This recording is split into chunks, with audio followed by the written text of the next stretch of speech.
DSSB के लिए एक सूचना, आपके बच्चे फॉर्म भरते हैं 1 लाख, पेपर देने आते हैं 20,000, तो आप देखिए कि बच्चों के अंदर आपके कितनी रेपुटेशन आपकी बची हुई है बच्चों के मन में, जो एस्पिरेंट्स हैं, जो एग्जामिनेशन देने आ रहे हैं।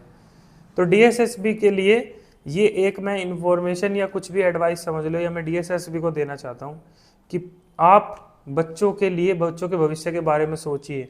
आप फॉर्म भरवाते हैं 2021 में, पेपर करवाते हैं 2024 में, और रिजल्ट निकालते हैं 2026 में। क्या 21 से 26 तक कोई बच्चा रह सकता है?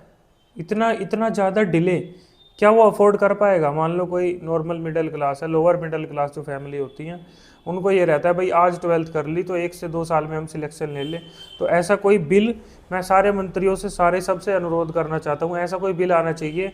कोई भी एजेंसी जो भी एग्जामिनेशन करवा रही है उसको ये कड़ी हिदायत होनी चाहिए, जिस टाइम तुम्हारा एग्जामिनेशन, जिस टाइम तुमने नोटिफिकेशन निकाली है 6 मंथ्स के अंदर अंदर उसका सारा प्रोसीजर कंप्लीट होना चाहिए। हार्ड टू हार्ड 1 ईयर बस। अगर फिजिकल है तो 1 ईयर, अगर फिजिकल नहीं है, सिर्फ ट्रेड टेस्ट और रिटर्न है, तो 6 मंथ्स के अंदर अंदर उसका सारा प्रोसीजर कंप्लीट हो जाना चाहिए। अगर ये रूल आ जाएगा तो बच्चों के भविष्य बर्बाद होने से बच जाएगा, जो कि आज के टाइम में बहुत ज़्यादा बच्चों का भविष्य बर्बाद हो रहा है इसी एक कारण की वजह से।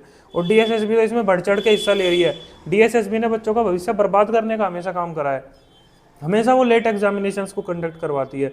अभी जीएसए का रिजल्ट ले लो, 2023 में इन्होंने फॉर्म भरवाया था, 25 के एंड में इन्होंने रिटर्न लिया है, और अभी जो ट्रेड टेस्ट है मतलब टाइपिंग के लिए इनके कोई अपडेट नहीं है। ऐसे ही इन्होंने डास ग्रेड 2 की वैकेंसीज अब निकाली हुई हैं। डीएसएसबी डास ग्रेड 2 की जो वैकेंसीज आई हुई हैं, आज आप फॉर्म भर दोगे, आने वाले 2 साल तक आप डेली कोचिंग चले जाओ, कोचिंग से आ जाओ, कोचिंग चले जाओ, कोचिंग से आ जाओ, आपको ये नहीं पता चलेगा कि इसका एग्जामिनेशन कब होना है।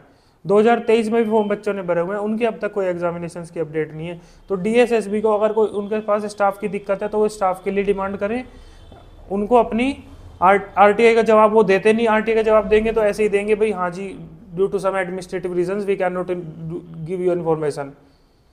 तो ये कोई जवाब नहीं होता, आपको जवाब सही से देना पड़ेगा। कब दोगे आप रिजल्ट दो और टाइम से प्रोसीजर को कंप्लीट करवाओ, और बच्चों के भविष्य के साथ खिलवाड़ मत करो, वरना बच्चे पेपर देने नहीं जाएंगे, तुम्हारी सीटें खाली पड़ी रहेंगी। बिना स्टाफ के क्या कर लोगे? मेरा तो कुछ नहीं कर सकते, किसी का भी कुछ नहीं कर सकती ये डीएसएसबी। और जो भी जितने भी मिनिस्टर्स हैं, I advise you all to pass this in Lok Sabha. अगर ये लोकसभा में बिल पास हो जाता है ना, बिना फिजिकल वाला 6 महीने और फिजिकल के साथ वाला 1 साल, अगर ये बिल पास हो गया तो बच्चों के लिए इतना अच्छा हो जाएगा, फिर वो प्रिपरेशन करेंगे अच्छे से, फिर उनको मजा आएगा प्रिपरेशन करने में, फिर पढ़ा हुआ भी आया करेगा। जो बच्चा 2021 में तैयारी कर रहा था, उसने करंट अफेयर उस साल की पढ़ी, 22 की पढ़ी, 23 की पढ़ी, 24 की पढ़ी, 25 की पढ़ी, उसका पेपर हुआ 26 में, तो 5 साल वो पढ़ाई करता रहेगा। उसके 5 साल की कोई वैल्यू नहीं है इनके दिमाग में, डीएसएसबी वालों के दिमाग में। या तो फिर वो छोड़ दे तैयारी करना। तो डीएसएसबी की जो भी प्रिपरेशन कर रहा है उसका ये मान के चलो, आज बच्चे इसे क्यों ट्रोल कर रहे हैं, डास ग्रेड 2 वाली भर्ती को। भर्ती आ गई पर बच्चों के मन में इतनी सी भी खुशी नहीं है। हाँ भाई भर्ती आई है इतने साल बाद, किसी को कुछ खुशी नहीं है। बस यूट्यूबर्स बना रहे हैं वीडियो पे वीडियो, बम्पर भर्ती, खुशखबरी। जब उसके एग्जामिनेशन ही टाइम पे नहीं होता तो खुशखबरी क्या होगी?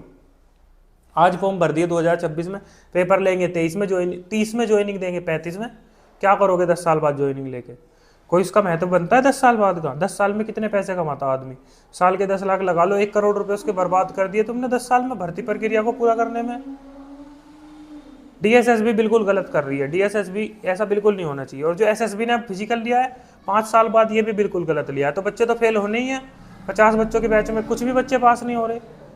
तो ये एक बिल पास होना चाहिए जो बच्चों के हित में है। इस पर अगर बड़े एजुकेटर आवाज़ उठाएं तो हो सकता है ऐसा हो। और मेन काम तो मिनिस्टर्स का है, एजुकेटर्स कुछ नहीं कर सकते, वो बेचारे सिर्फ बोल ही सकते हैं।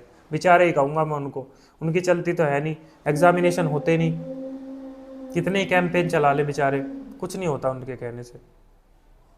तो मिनिस्टर अगर कोई इस वीडियो को देखे, वो इस बात को समझे, वो बच्चों के दर्द को समझे कि जो आज पढ़ाई कर रहा है, जब वो 3 साल बाद उस एग्ज़ाम को देने जाता है तो उसका उतनी खुशी मन में नहीं होती उस एग्ज़ाम को देते टाइम कि हाँ अगर मैं इसमें सिलेक्ट भी हो गया तो मेरे को कुछ खुशी है। वो कहते हैं चल यार अब क्या है, भर रखा था तो दे आता हूँ, उसके मन में ये थिंकिंग चल रही होती है। ये डीएसएसबी ने तो बिल्कुल ही नाश कर रखा है। और साथ ही साथ अब ये बाकी की एजेंसीज भी इसी चीज़ पे चालू होने लग गई हैं, पर मेन डीएसएसबी है। डीएसएसबी तो बिल्कुल बेकार प्रोसीजर कर रखा है शुरू से अब तक। तो डीएसएसबी प्लीज़ अपने प्रोसीजर को थोड़ा सा फास्ट करो, प्लीज़ इसको फास्ट करो। अगर आप इसको फास्ट नहीं करोगे तो कैसे लोगों का काम चलेगा? आपका ही नहीं काम चल रहा, आपका ही प्रोसीजर सारा ठप बैठा हुआ है, सारी दिल्ली खराब हुई पड़ी है, कुछ नहीं कोई काम हो रहा। बस इतना ही कहना था। अगर ये वीडियो कोई मिनिस्टर देखता है तो वो बच्चों के हित में अगर आवाज़ उठाए तो बहुत बहुत अच्छी बात होगी।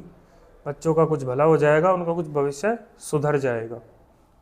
और इस वीडियो को ज़्यादा से ज़्यादा शेयर करें व्हाट्सएप पे, फेसबुक पे, इंस्टाग्राम के, और मेरे चैनल को सब्सक्राइब करें ताकि रीच बढ़े और लोग इस वीडियो को देखें और ऐसी इन्फॉर्मेशन और तक लोगों तक भी मिले ताकि वो भी अपने इस चीज़ से फ़ायदा उठा सकें। बहुत बहुत धन्यवाद।